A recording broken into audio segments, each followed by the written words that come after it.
Air Force Lieutenant General Mark Naird is promoted to 4-star general, hoping to take over as the Chief of Staff of the Air Force. However, he is instead appointed as the first Chief of Operations of the newest United States military branch, the United States Space Force, which has branched from the Air Force led by his rival General Kit Grabaston. He and his family, including daughter Erin and wife Maggie, relocate to Colorado so that he can work at the new base there.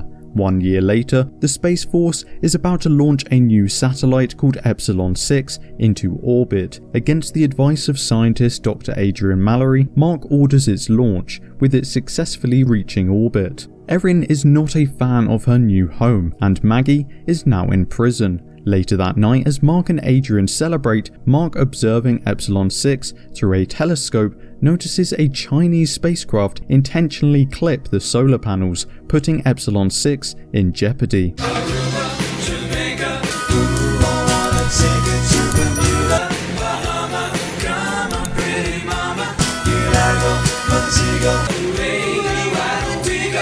With the solar panels removed, Mark and Adrian attempt to come up with a plan to reattach them before their differing orbital trajectories take them too far apart. Mark decides to use a chimpanzee, Marcus, and a dog, Theodore, who were in orbit for a promotional mission. Marcus is unsuccessful in reattaching the panels, breaking the tether to his spacecraft, eventually being found by the Chinese. Mark attempts to resign from his position, but that is denied by the Secretary of Defense. Mark and Adrian travel to Washington, ready to present the case for the Space Force budget to the House Armed Services Committee.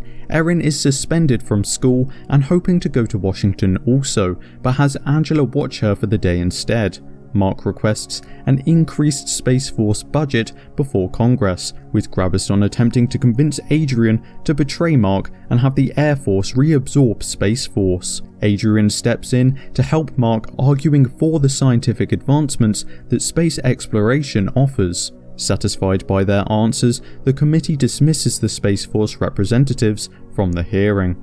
A participant in a 2-year experiment on a mock lunar habitat leaves before the end of the experiment, forcing Mark to step in and volunteer for the remaining week. He struggles to befriend the other participants and refuses to acknowledge his personal stresses.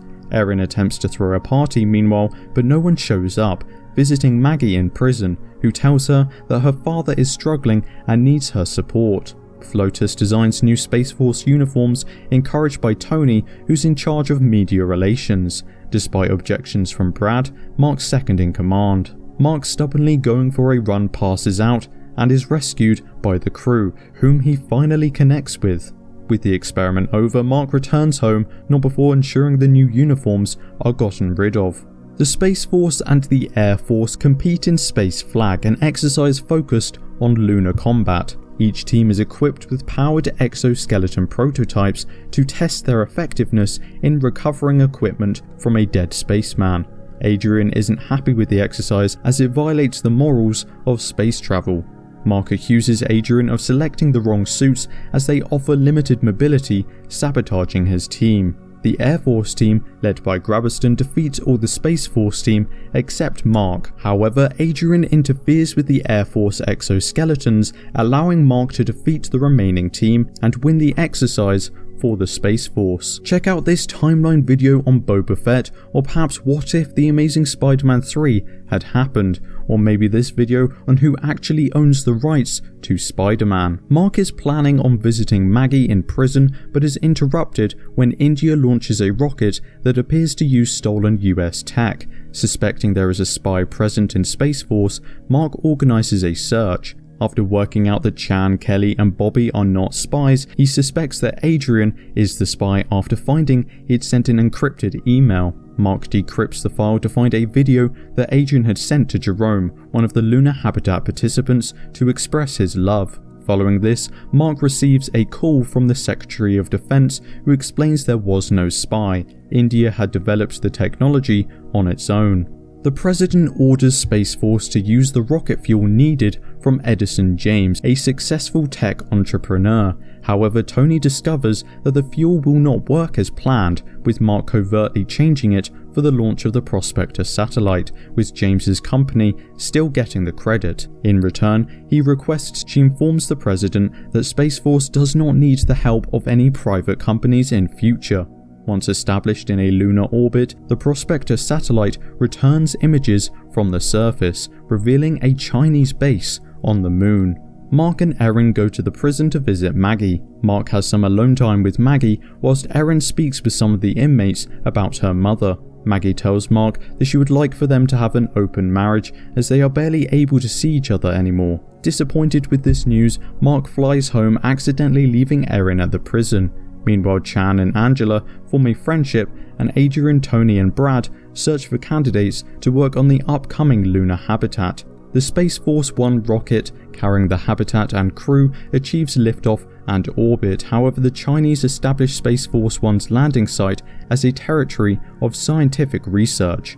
Adrian and Mark attempt to negotiate with their Chinese counterparts, but the negotiations fail badly and the press discovers Eddie's criminal record. Space Force 1 lands and Angela walks on the moon, intending to say "it's good to be back on the moon" as her memorable line, but she stutters and accidentally says "it's good to be black on the moon." The crew celebrates, but the victory is premature when Space Force discovers that a Chinese rover has rolled over the lunar flag assembly planted by Apollo 11. Meanwhile, Erin discovers that Mark has been dating Kelly, and when she informs Maggie, the latter reveals that she too is dating Louise, a prison guard. The Joint Chiefs of Staff discuss potential war after China's actions. Meanwhile, Erin vandalizes Kelly's car, getting fired from her job after being caught drunk. The Secretary of Defense orders Mark to completely destroy the Chinese base. Mark reluctantly reveals to the crew that Habitat 1 is armed, and the crew starts training for the use of firearms. Enraged, Adrian resigns but conspires with Mark to disobey the Secretary's orders. Erin joins a dodgy-looking group on their way to a party, but discovers that they actually plan to use drugs. Mark orders the Habitat 1 crew to disassemble their arms and use the parts for habitat modifications. The president sends Grabiston to establish a military coup after Mark disobeys his orders. Grabiston orders the crew to assault the base with wrenches after finding out that the firearms were disabled. After getting a call from Erin regarding the party, Mark escapes, saving his daughter via helicopter. Maggie escapes from prison with Louise, and they too board the helicopter. Meanwhile, the Habitat 1 crew returns from their sabotage mission, only to discover that the Chinese have completely crippled the American base. Mark, being informed of what has gone down, turns the helicopter back.